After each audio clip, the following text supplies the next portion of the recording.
आज की यह वीडियो यूपी ट्रिपल एससी की अपडेट होगी। यहाँ पे हम यूपी ट्रिपल एससी पीईटी के आधार पे आने वाली पहली भर्ती लेखपाल के बारे में बात करेंगे।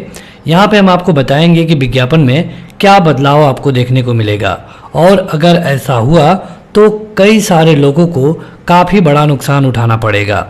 वीडियो शुरू करें उससे पहले इसी तरह के अपडेट के लिए इस ऐप को डाउनलोड कर सकते हैं, जिसका डायरेक्ट लिंक वीडियो के डिस्क्रिप्शन में और पहले कमेंट बॉक्स पे मिल जाएगा। देखिए, पिछले कई दिनों से अगर आप कोई भी पेपर ओपन करेंगे तो वहाँ पे क्लियर कट मैसेज आ रहा है कि दीपावली के बाद 22,700 पदों पे भर्ती देखने को मिलेगी। ये भर्ती लेखपाल, स्वास्थ्य कार्यकर्ता, गन्ना पर्यवेक्षक, जूनियर असिस्टेंट, इस तरह के और सारे विभागों में होगी।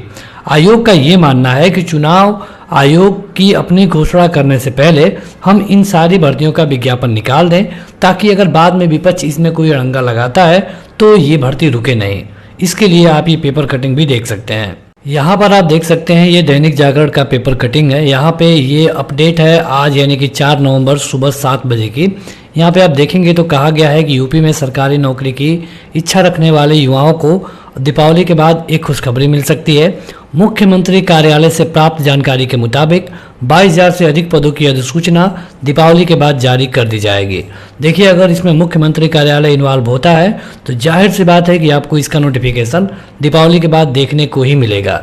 यहाँ पे देखिए, सीएम ने कहा भी कि यूपी में अब नौकरी पाने के लिए सिफारिश की जरूरत नहीं होती है और सीएम ऑफिस के द्वारा 3 नवंबर 2021 को साझा किए गए अपडेट के अनुसार राज्य सरकार खाली पड़े श्रमों ग के 50,000 से अधिक पदों में से 22,749 पदों की अधिसूचना यूपी ट्रिपल एससी के माध्यम से दीपावली के बाद जारी करेगा। यहाँ पे देखिए, कहा गया है कि सीएम ऑफिस से प्राप्त सूचनाओं के मुताबिक इनका जो चयन प्रक्रिया है जनवरी और फरवरी में शुरू की जाएगी। मतलब ये होगा कि जो अधिसूचना है ये आपको पहले ही दे दी जाए। अधिसूचना इसलिए पहले दी जाए ताकि जब आचार संहिता लागू हो जाएगी तो जो विपक्षी दल है इसमें किसी भी प्रकार का विवाद न खड़ा कर सके। यानी कि ये क्लियर कट है कि आयोग भी चाहता है कि इन भर्तियों में आचार संहिता आड़े न आए। हालांकि जब पिछली वीडियो में भी हम आपको बता चुके हैं कि जब चुनाव हो रहे होंगे तो उस समय आप परीक्षा नहीं करा सकते हैं। लेकिन जो प्रॉब्लम है वो इससे बड़ी है। यहाँ पे जो राजस्व विभाग है जिसकी यह भर्ती है लेखपाल की, वो चाहता है कि इसका विज्ञापन राज्य स्तर पे ना जारी करके मंडल स्तर पे जारी की जाए। जैसे कि अगर हम 2015 के राजस्व लेखपाल की भर्ती की बात करें, 13,000 पद थे और जो उसका नोटिफिकेशन था ये जिला वाइज जारी किया गया था। आवेदन आपको एक ही जगह करना था लेकिन जिला वाइज नोटिफिकेशन था। परीक्षा एक ही कंपनी ली, TCS कराई थी उसका परीक्षा, और पेपर भी एक ही हुआ, रिजल्ट भी एक ही आया। लेकिन यहाँ पे जो सबका कट ऑफ थी ये अलग अलग हो गई। अलग अलग इसलिए क्योंकि किसी भी ज़िले में जहाँ सीट कम है, ज़्यादा लोग आवेदन कर दिए, तो वहाँ की कट ऑफ जाहिर सी बात है कि हाई जाएगी। इससे दिक्कत उन सारे लोगों को होगी जो कि योग्य होते हुए भी सेलेक्ट नहीं होंगे। ये भी पेपर कटिंग आपको दैनिक जागरण पे ही मिल जाएगी। दीपावली के बाद खूब भर्तियाँ 4.5 वर्षों में यहाँ पर भी बताया गया है, लेकिन आपको नीचे जाना होगा। यहाँ पे देखिए, कहा गया है कि आयोग की ओर से विज्ञापन जारी होने से पहले लेखपाल सेवा नियमावली में इस संबंध में संशोधन करना है। दूसरा मुद्दा यह है कि राजस्व परिषद में अब सभी मंडलायुक्तों से मंडलावार रिक्तियों का ब्यौरा तलब किया गया है। राजस्व परिषद की मंशा है कि आयोग लेखपाल भर्ती के लिए मंडलावार विज्ञापन निकाले और उनका परीक्षा परिणाम जारी करे। इसमें कई व्यवहारिक कठिनाइयां हैं। तो देखिए, ये अलग अलग है दोनों के लिए। आयोग चाहता है कि राज्य स्तर पे कराया जाए, क्योंकि आयोग कोई भी भर्ती राज्य स्तर पे ही कराता है।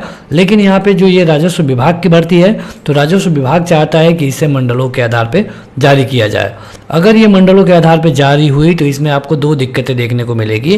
पहले कि इसमें भर्ती में डिले होगा, क्योंकि मंडलों के आधार पर आपको बताना होगा कि जनरल के कितनी सीटें हैं, OBC, EWS, PH, फीमेल, और इसके अलावा सबका नोटिफिकेशन अलग अलग जारी होगा तो आपको देरी भी देखने को मिल सकती है। इसके अलावा जब तक सबका नोटिफिकेशन जारी नहीं हो जाता, सबके फार्म सही नहीं हो जाते, तब तक आपको परीक्षा भी नहीं होनी दिखेगी।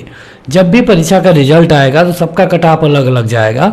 कुछ योग्य लोग बाहर हो जाएंगे और कुछ नॉर्मल कैंडिडेटों का सिलेक्शन बड़े आसानी से हो जाएगा, जैसे कि पिछली बार हुआ था। उस समय जो पिछड़े जिले हैं वहाँ आप देखेंगे तो कट ऑफ काफ़ी कम गई थी। हालांकि इस बार उस तरह उतना आसान भी नहीं होने वाला। तो देखना होगा कि आयोग इस पर क्या निर्णय लेता है। हालांकि सबसे अंतिम निर्णय राज्य सरकार को ही लेना है, और राज्य सरकार अगर यूपी ट्रिपल एस सी पे निर्णय छोड़ती है तो यूपी ट्रिपल एस सी इसे राज्य स्तर पर ही कराएगी, और सबके लिए ये फायदे की बात होगी कि इसे राज्य स्तर पर ही कराया जाए।